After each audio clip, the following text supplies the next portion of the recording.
అల్లూరు జిల్లా చింతపల్లి సగర కులస్తుల ఆత్మీయ సమ్మేళనం. సగర కులస్తుల సంక్షేమమే లక్ష్యం, సగరల స్థితిగతులలో మార్పు రావాలి అంటున్న సంఘం నాయకుడు జంపన వీర శ్రీనివాస్. సగర కులస్తుల సంక్షేమమే లక్ష్యంగా వేదికపై ఉన్న వారంతా తమ తమ పరిధిలో కృషి చేయాలని ఆ సంఘం నాయకుడు జంపన వీర శ్రీనివాస్ పిలుపునిచ్చారు. సగర కులస్తుల ఆత్మీయ సమ్మేళనం శనివారం పెదబరడ పంచాయతీ కృష్ణాపురం గ్రామ సమీపంలోని ఎకో టూరిజం వద్ద ఆ సంఘం అల్లూరు జిల్లా అధ్యక్షుడు రాంబాబు అధ్యక్షతన నిర్వహించిన ఆత్మీయ సమ్మేళనం నిర్వహించారు. ఈ సమావేశంలో జంపన వీర శ్రీనివాస్ సగర కులస్తులను ఉద్దేశించి మాట్లాడుతూ, మన కులాన్ని నేను కానివ్వండి, వేదికపై ఉన్న నాయకులు కానివ్వండి, కులాన్ని అభివృద్ధి చేసుకోవడానికి ఒక వేదికని ఎంచుకున్నామన్నారు. ప్రతి ఒక్కరూ ఏదో ఒక రాజకీయ పార్టీలో ఉన్నప్పటికీ రాజకీయం వేరు, కులం వేరని, రాజకీయంగా ముందుకు వెళ్లి దాన్ని కులానికి ఉపయోగపడేలా జీవోలు తీసుకువచ్చేందుకు, కులస్తులను చైతన్యవంతులను చేసుకునేందుకు కానీ మేము రాజకీయాల్లో మొబిలైజేషన్ అవుతున్నామన్నారు. సగర కుల అభివృద్ధే మా అందరి ధ్యేయం, సగర బిడ్డల భవిష్యత్తే మా అందరి లక్ష్యం, సగర జాతి మనుగడే మేము కోరుకునేదన్నారు. ఈ కార్యక్రమంలో ఆ సంఘం నాయకులు గజ్జల గణేష్, ఎడవల్లి భాస్కరరావు, నక్క శివరామకృష్ణ, గుర్రం రాజబాబు, నక్క రాంబాబు, పిండి సత్తిబాబు, రమణ, రాజు, కృష్ణ, రాజబాబు, ఎడాల బాలకృష్ణ, సనిబోయిన ప్రసాద్ అధిక సంఖ్యలో సగర కులస్తులు పాల్గొన్నారు.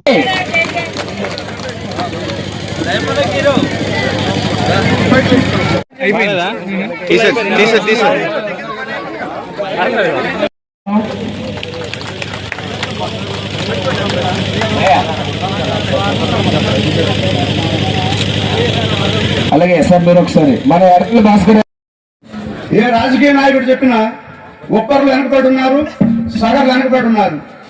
ఎందుకు వెనకబడి ఉన్నాం అని మనం ప్రశ్నించుకుంటే, మన దగ్గర చదువు లేకపోవటం, మన దగ్గర ధైర్యం ఉంది కానీ ధైర్యంగా మాట్లాడలేకపోవటం. కారణం అదే, ఈ రెండే కారణాలు. చదువు లేకపోవటం, ధైర్యం ఉన్నా మాట్లాడలేకపోవటం. ఇప్పుడు మీరు ఇంతమంది ఉన్నారు, ఎవరన్నా వేదిక మీద రండి అంటే అంతమందిలో ఇద్దరు రావడానికే భయపడ్డాం. మగవాళ్ళు మాట్లాడండి బాబు మీ సమస్య. నమస్కారం, నా పేరు జంపన వీర శ్రీనివాస్. ఆంధ్రప్రదేశ్ సగర ఉప్పర సాధికార సమితి రాష్ట్ర అధ్యక్షుడిని. ఈరోజు అల్లూరి సీతారామరాజు జిల్లా సగర సంఘం నూతన కమిటీ ఎన్నికల్లో భాగంగా ఇక్కడ రావడం జరిగింది. మరి ఈ నూతన కమిటీ ఎన్నికలో అల్లూరి సీతారామరాజు జిల్లా సగర సంఘం అధ్యక్షునిగా ఈ 7 నియోజకవర్గాల నుంచి వచ్చినటువంటి సగర పెద్దలు, సగర యువకులు, సగర సంఘీయుల సమక్షంలో నక్కా రాంబాబు గారిని ఏకగ్రీవంగా ఎన్నుకొని ఈ రోజున ఆయనతో పాటు కార్యవర్గ సభ్యుల్ని, ప్రధాన కార్యదర్శిని ఒక కమిటీతో ప్రమాణ స్వీకారం చేయించడం జరిగింది. ఇదే విధంగా రాష్ట్రంలో ఉన్నటువంటి 26 పార్లమెంట్లు ఏవైతే ఉన్నాయో ఆ 26 పార్లమెంట్లో కూడా సగర్లు ఎక్కడైతే ఉన్నారో ఆ జిల్లాల్లో పర్యటించి అన్ని జిల్లాల్లో కూడా నూతన సగర సంఘ కమిటీలు ఏర్పాటు చేయడం జరుగుతుంది. ఇది మేమేదో నలుగురు కూర్చొని వేసేటువంటి కమిటీ కాదు.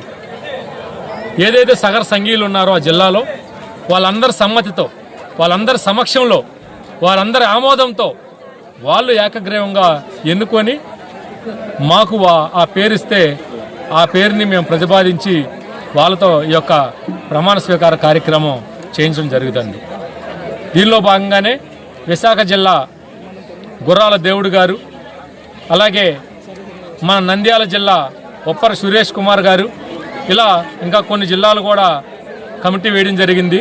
అతి త్వరలో మిగతా జిల్లాలు కూడా సగర సంఘ కమిటీలు పూర్తి చేసి ఒక ఫిబ్రవరి నెలలో కానీ మార్చి నెలలో కానీ విజయవాడలో ఈ జిల్లాలో ఎన్నికైనటువంటి సగర సంఘీయులు, జిల్లా అధ్యక్షులు, జిల్లా ప్రధాన కార్యదర్శులు, జిల్లా కమిటీ మెంబర్స్ ఎవరైతే ఉన్నారో వాళ్ళందరితో ఒక సమావేశం ఏర్పరిచి ఒక నూతన రాష్ట్ర అధ్యక్షుడిని కూడా ఎన్నుకోవడం జరుగుతుందని చెప్పి ఈ సందర్భంగా తెలియజేస్తూ ఉన్నాం.